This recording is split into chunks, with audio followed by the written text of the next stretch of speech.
जाड़ों का मौसम शुरू होते ही जिस एक समस्या के लिए बहुत लोग मेरे पास आते हैं, एक बहुत आम समस्या है, वो त्वचा का रूखापन है। तो जाड़े जैसे ही शुरू होते हैं, जो हवा है हमारी हवा में नमी कम होने लगती है और इस वजह से हमारी जो त्वचा में भी रूखापन आने लगता है। इसके साथ ही जब गर्मी कम लगती है तो हम लोग पानी या लिक्विड भी कम पीते हैं, इसकी वजह से भी स्किन में ड्राइनेस या रूखापन आने लगता है। सबसे पहली चीज़ है कि हमारे भोजन में क्या होना चाहिए।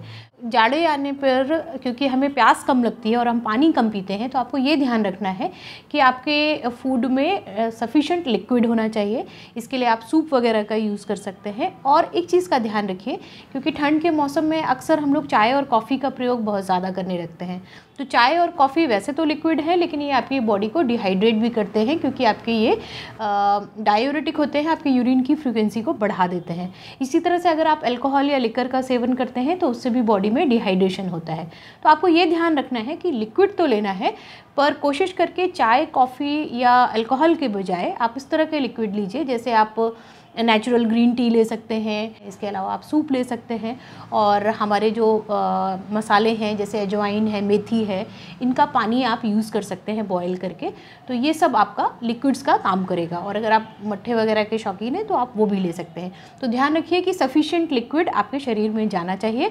और फूड में भी सेमी लिक्विड फूड आप ले सकते हैं, जैसे खिचड़ी है या सूप वगैरह, आप इसको रेगुलर अपने फूड में रखिए। तो गर्मियों में यूजुअली जब पसीना बहुत होता है या बरसात का मौसम जो जाड़ों से ठीक पहले होता है, उस समय हवा में बहुत नमी होती है, उमस होती है और ह्यूमिडिटी के कारण हम लोग अपनी त्वचा में भी चीज़ें अप्लाई करना पसंद नहीं करते हैं। मॉइस्चराइज़र लगाना अच्छा नहीं लगता है, या अगर सनस्क्रीन भी लगा रहे हैं तो हम लोग मैट फिनिश या जेल बेस्ड सनस्क्रीन वगैरह प्रयोग करते हैं। तो जाड़े का मौसम आते ही आपको ये ध्यान रखना है कि आप जो भी सनस्क्रीन या मॉइस्चराइज़र लगा रहे हैं उसका नियमित प्रयोग करिए।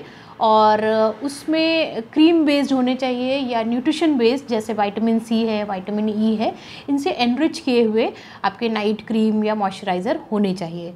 इसमें अगर आपको स्किन में ड्राइनेस ज़्यादा रहती है तो आप हाइलुरोनिक एसिड बेस्ड या शिया बटर बेस्ड मॉइस्चराइज़र भी प्रयोग कर सकते हैं। ये लंबे समय तक काम करते हैं। साबुन या बॉडी वॉश जो यूज़ करते हैं वो भी हमारी त्वचा का जो नेचुरल ऑयल है उसको स्ट्रिप आउट करता है, उसको हटाता है। इसके कारण भी आपकी त्वचा में रूखापन आता है। तो नहाते समय बहुत ज़्यादा गर्म पानी का प्रयोग मत करिए। ल्यूकवार्म वाटर या गुनगुने पानी से नहाना है, बहुत देर तक नहीं नहाना है। और जब भी गुनगुने पानी से नहाने के बाद जब आप टॉवल से शरीर को पोंछते हैं तो उसको बहुत रगड़ के मत पोंछिए, थोड़ी सी नमी त्वचा में बनी रहने दीजिए। और उसके तुरंत बाद मॉइस्चराइज़र लगाइए।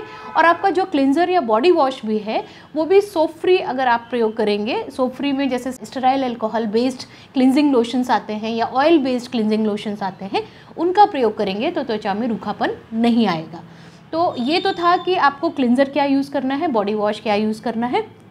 इसके बाद अप्लाई क्या करना है, रात में सोने से पहले मॉइस्चराइज़र ज़रूर लगाइए। अगर केमिकल नहीं यूज़ करना चाहते हैं तो आप होम बेस्ड जैसे मलाई है या आपके कुछ ऑयल्स होते हैं जैसे बादाम का तेल है, नारियल का तेल है, इनको भी आप हल्का सा त्वचा में लगा सकते हैं और सोने से पहले, क्योंकि रात भर का समय त्वचा को मिलेगा जब नमी के लिए और मॉइस्चराइज होने के लिए।